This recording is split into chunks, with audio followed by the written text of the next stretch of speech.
Hello नमस्कार। ANMB home science classes में आप सभी का स्वागत है। तो आज का हमारा टॉपिक है वस्त्र की धुलाई। ठीक है, वस्त्रों की धुलाई से संबंधित मैं आप लोगों के लिए कुछ महत्वपूर्ण प्रश्न लेके आई हूँ।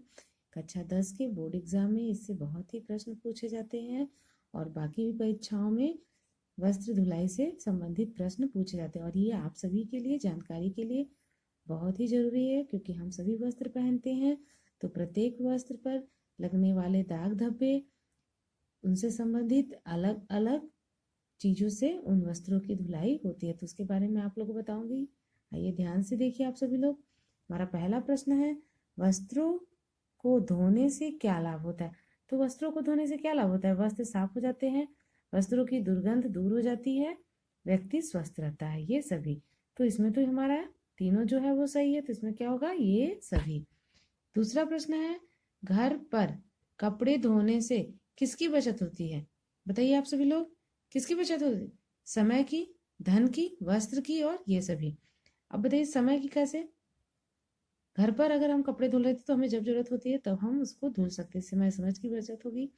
दूसरा है धन, अगर हम धुलने के लिए कपड़े देते हैं तो हमें धन भी देना पड़ता है। और वस्त्र की बचत कैसे होगी? क्योंकि जो घर पे हम धुलाई करते हैं वो हम सावधानी से करते हैं। ठीक है।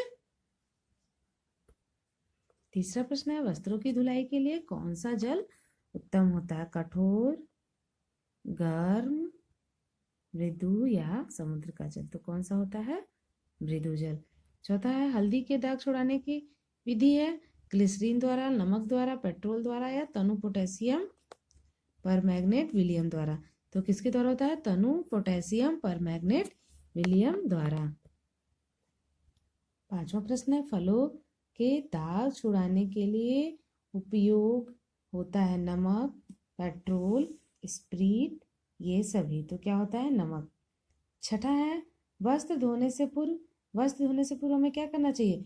फटा वस्त्र सिल लेना चाहिए, 100 बटन निकाल देने चाहिए, दाग धब्बे छुड़ा लेने चाहिए। ठीक है, तो वस्त्र धुलने से पहले हमें ये सब चीजें कर लेनी चाहिए। सातवां प्रश्न है, वस्त्रों की धुलाई की एक विधि बताइए। हाथ से धोना, शुष्क धुलाई, मशीन से धोना, इसमें से कोई नहीं। तो कौन सी धुलाई हो गई आपकी? शुष्क धुलाई। ठीक है। आठवां प्रश्न है, रेशमी वस्त्रों को धोने के लिए किसका प्रयोग किया जाता है? तो किसका प्रयोग किया जाता है? मुल्तानी मिट्टी का, रीठे के घोल का, साधारण साबुन या सोडा? तो किसका प्रयोग किया जाता है? रीठे के घोल का। नवा प्रश्न है, नील का प्रयोग किस वस्त्र पर करते हैं? तो नील का प्रयोग जो होता है वो रेशमी वस्त्र पे तो करते नहीं है और ऊनी वस्त्र पे भी नहीं करते हैं, सफेद सूती वस्त्रों पर करते हैं। 10वां प्रश्न है, ऊनी वस्त्रों को धोने के लिए किसका प्रयोग किया जाता है? तो ऊनी वस्त्रों को धुलने के लिए किसका प्रयोग किया जाता है? आप सब लोग जानती हैं, विम का तो करेंगे नहीं, नहाने वाले साबुन का भी नहीं करेंगे। इसमें क्या बचा हमारा? रीठे का घोल। अभी हम लोग ऊनी वस्त्रों को क्या करते हैं कि रीठे के घोल में ना धुलकर हम उन्हें किसमें धोते हैं? इजी में धोते हैं। और भी बहुत सारे ऐसे प्रोडक्ट आ गए हैं जो उलेन वाले वस्त्रों को धुलने के लिए सबसे उत्तम होते हैं। 11वां प्रश्न है, चावल व अरारोट का कलप किन वस्त्रों में दिया जाता है?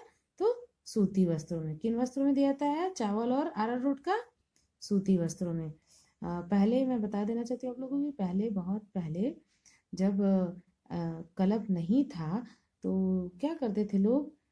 अपने जो भी सूती वस्त्र होते थे, चावल बनाते थे और चावल से जो माड़ निकलता था उसी माड़ से सूती वस्त्रों पर क्या करते थे? कलप लगाते थे। 12वां प्रश्न है, किस प्रकार के वस्त्रों में गोंद का कलप लगाया जाता है या फिर गोंद का प्रयोग कलप के रूप में होता है? तो किस वस्त्रों में होता है? रेशमी वस्त्रों में। ऊनी वस्त्रों को प्रेस करने के लिए कितना ताप चाहिए? तो कितना ताप चाहिए? बहुत ही कम, क्योंकि उलेन वाले जो कपड़े होते हैं वो ताप का सहन नहीं कर पाते, इसलिए उन्हें बहुत कम ताप की जरूरत होती है। रेशमी वस्त्रों को कैसे धोना चाहिए? वस्त्रों को पीट कर, वस्त्रों को रगड़ कर, वस्त्रों को पटक कर या उपरोक्त में से कोई नहीं। तो किसी प्रकार से रेशमी वस्त्रों को हल्के हाथों से धुलना चाहिए। 15वां प्रश्न है, कीड़े एवं फफूंदी से बचने के लिए वस्त्रों में हमेशा डालना चाहिए, क्या डालना चाहिए? सेंट, मिट्टी का तेल, फूल या नेफ्थलीन की गोली। तो क्या डालना चाहिए? नेफ्थलीन की गोली। अब कुछ मैं आप लोग को अति लघु उत्तरीय प्रश्न भी बताऊंगी, देख लीजिए ध्यान से इसको। वस्त्रों की धुलाई क्यों की जाती है? तो वस्त्रों की धुलाई सुरक्षा के लिए की जाती है। अगर हम वस्त्र की धुलाई समय समय पर नहीं करते हैं या बहुत ज़्यादा गंदे वस्त्रों की हम धुलाई करते हैं तो वस्त्र पे बहुत ज़्यादा क्या करते हैं, उसको रगड़ते हैं या पीटते हैं, तो इससे क्या होती है, उस वस्त्र के जो धागे होते हैं वो कमजोर हो जाते हैं। और जिन वस्त्रों को हम समय समय पर धुलते रहते हैं तो वो वस्त्र क्या होते हैं, वो वस्त्र की धुलाई जो रहती है वो वस्त्र सुरक्षित रहते हैं। दूसरा है घर पर वस्त्र धोने का लाभ। तो घर पर वस्त्र धोने से क्या होता है, हमारे समय की बचत होती है, धन की बचत होती है और हमारे वस्त्र की बचत होती है।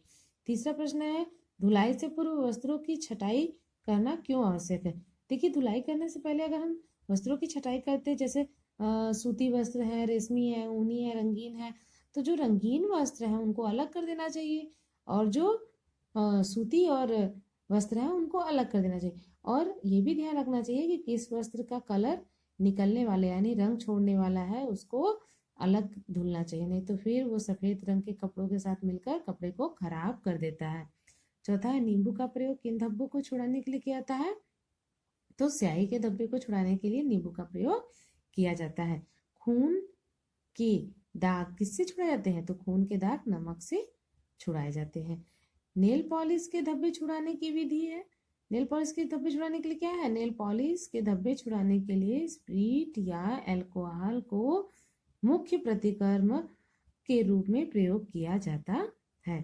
सातवां प्रश्न है वस्त्रों की धुलाई में प्रयोग होने वाली दो वस्तु बताइए। तो दो वस्तु क्या है? रीठे का सत्त और डिटर्जेंट।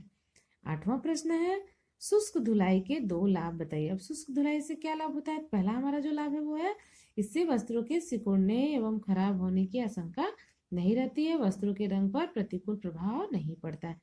नवा प्रश्न है सूती व सफेद सूती वस्त्रों की धुलाई की विधि क्या है? तो क्या है, सर्वप्रथम सफेद वस्त्रों को हम क्या करते हैं, पानी में भिगो कर रख देते हैं, फिर गर्म पानी में साबुन या डिटर्जेंट मिलाकर एक घोल तैयार करते हैं। अब इन कपड़ों को इस घोल में रखकर देते हैं और कुछ देर के लिए छोड़ देते हैं। ठीक, फिर उसे क्या करते हैं, कपड़े को निकाल कर मलकर या ब्रश से रगड़कर साफ कर देते हैं। जब सारा मैल निकल जाए तब कपड़े को साफ पानी में धो लेना चाहिए। 10वां प्रश्न है रंगीन सूती वस्त्रों को धोने की विधि।